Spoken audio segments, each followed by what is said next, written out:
The Alberta NDP have released their first official provincial budget.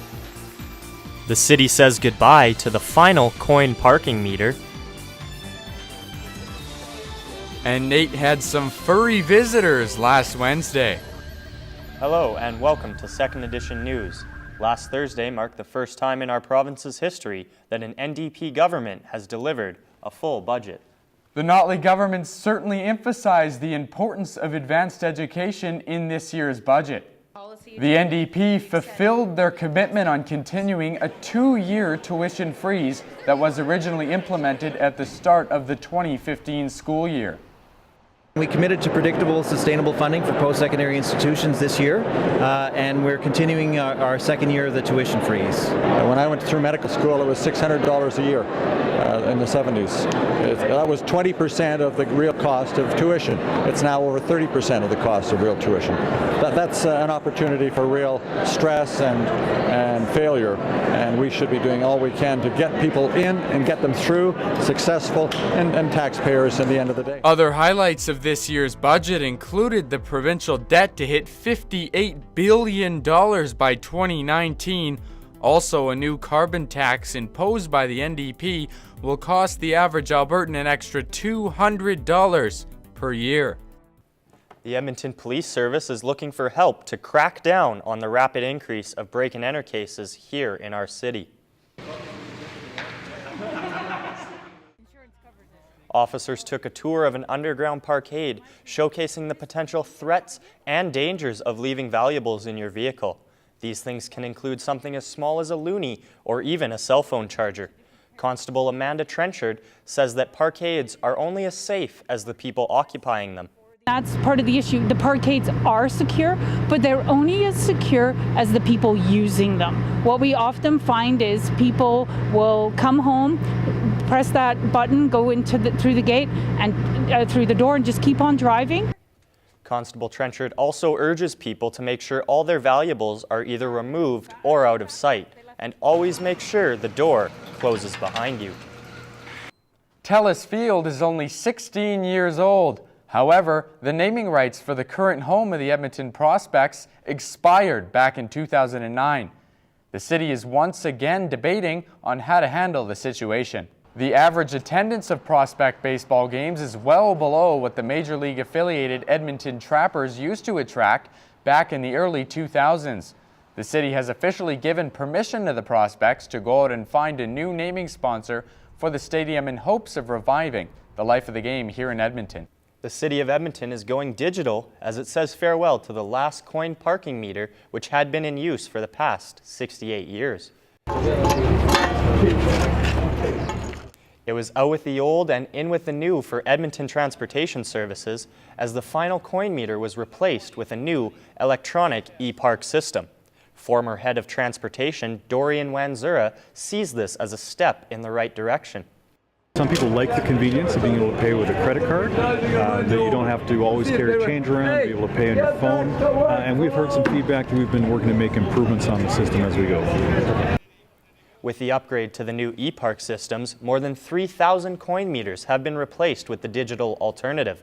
The city is hoping to sell the meters at $100 to anyone looking to buy them. Any meters left over by May 31st, they are hoping to give to another municipality.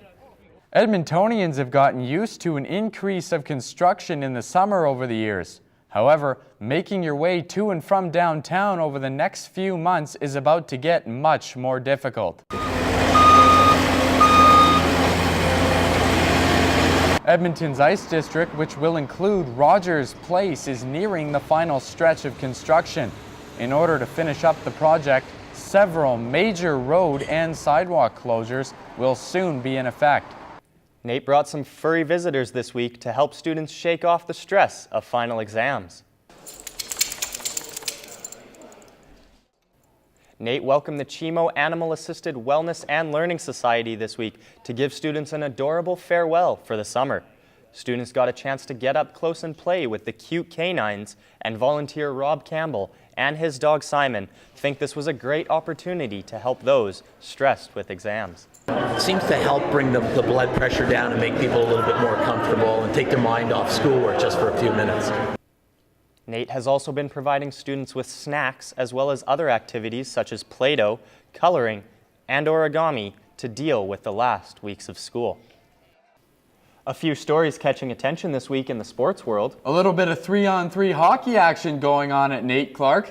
That's right, there sure is, Merrick, and I've got that plus a lot more coming up in sports. The Ooks Annual Spring League started up last week. Players at the Atom and Novice level will have 10 weeks of fast-paced, full-ice 3-on-3 action.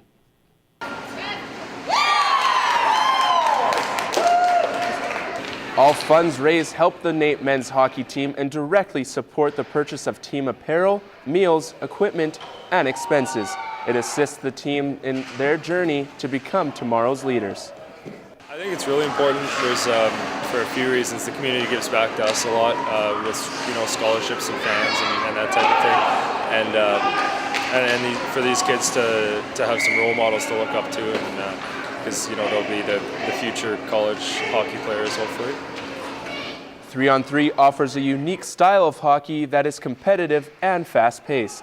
It provides a challenging environment in which players can enjoy the game and further develop their skills. Edmonton Eskimo quarterback Mike Riley has signed an extension through 2018. Riley led his team to the Grey Cup last season and states that his team does not plan on being one and done. We're certainly not where we want to be. We're not finished.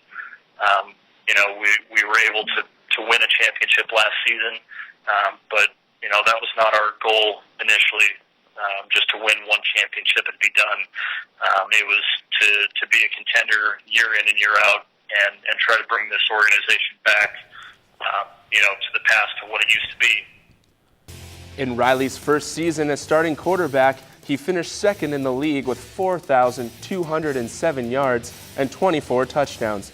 He led all quarterbacks in rushing that year with 709 yards, making him the first Eskimos quarterback since 2007 to run for over 700 yards in a season.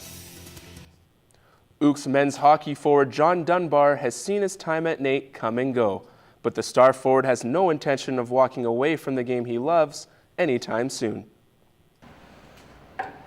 Dunbar played 2 seasons with the men's hockey team and put up outstanding numbers, registering 54 goals and 68 assists for a total of 122 points in just 64 games.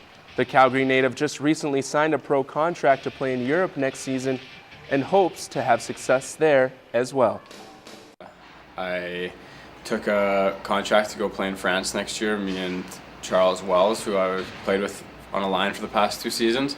So definitely fortunate to have that opportunity, and hockey's something that I want to pursue for as long as I can, and then I'm sure there'll be a time when I have to move on and pursue something with my diploma or go back to school.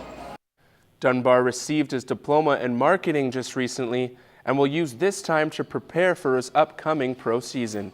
He was just 5 points away from the all-time record, playing in 3 less seasons. And that's it for sports. Guys? Boy, a trip to Orlando would be nice. I know I could use the tan. Thanks, Clark. That's it for second edition news and sports this week. Thanks for watching.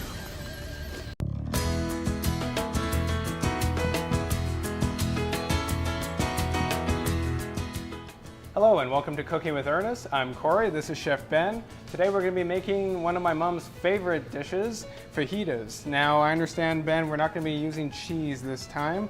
Can you tell me why we are not doing that? Sure. So today we're just going to do something a little bit different. We're going to try a bit of a spicy route. So I got some chicken seasoned with some Cajun powder, and I got some roasted jalapenos in there, so it should have a bit of a kick. Now I'm not usually a fan of spicy, although my girlfriend is, but can we tone back the spiciness a little bit? Oh, of course, yeah. You don't have to have jalapenos in it. Just, something a little extra. Do we add a little bit of pineapple even just to sweeten it up to take away the spiciness? Or? That's actually a marvelous idea, yeah. Pineapple will be really good in this. Okay. Now, with the tortillas I noticed, can we use maybe whole wheat, or does it have to be regular? No, yeah, any type of any type of tortilla shell will work. Corn, whole wheat, gluten-free, whatever you like. With the sauteed veggies, I noticed, does it have to be the sauteed and the roasted, or can it be a little more on the raw side?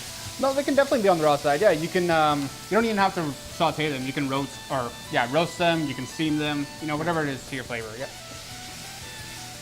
And then today I am using chicken. You don't have to use chicken. Okay. You can use beef, turkey, really any type of protein that you like. And still cutting it really thin there? Yeah, you do want to cut it fairly thin because then it will cook quickly. Okay. And the chicken's almost done here, so I'm going to throw in the veg because this is pre-cooked, so we're just basically heating it up. And once it's done, do you usually serve it with some nice salsa on the side, or can you use something else? Yeah, you can serve salsa, guacamole, sour cream. Right here I have some salsa fresca, so it's tomatoes, onions, some jalapenos, cilantro, and a little bit of lime juice. Okay. And can we have anything served with that as well, or?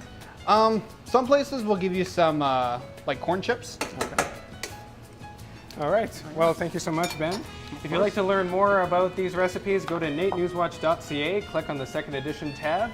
I'm Corey, this is Chef Ben. Thank you for joining us.